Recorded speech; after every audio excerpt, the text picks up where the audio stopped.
আজকাল বাজারে সব সিজনেই সব রকম সবজি পাওয়া যাচ্ছে। তবে শীতের সময় শীতের সবজিগুলো খেতে আরও একটু বেশিই ভালো লাগে। আর ঠিক সেই সময় যখন শীতের সমস্ত সবজি উঠে যায় ভালোভাবে, তখন আমাদের এই টকটা রান্না করা হয়, আর খুব বেশি করেই রান্না করা হয়। কেন?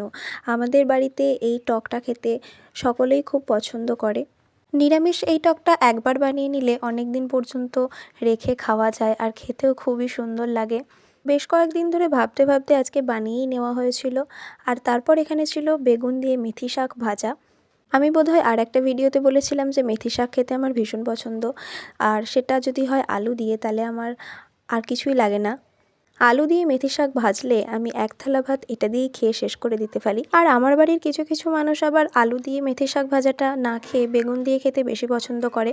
সেই কারণে দুরকমই করা হয়েছিল। আর তারপরে আমাদের জন্য কয়েকটা মাছ ভাজা রেখে এখানে মাছের ঝাল করা হয়েছিল। এই মাছটা আমি অতটা খেতে পছন্দ করি না, তবে ভাজাটা হলে আমি একটু খেয়ে নিই। আর তারপর ছিল একটুখানি মুসুরির ডাল।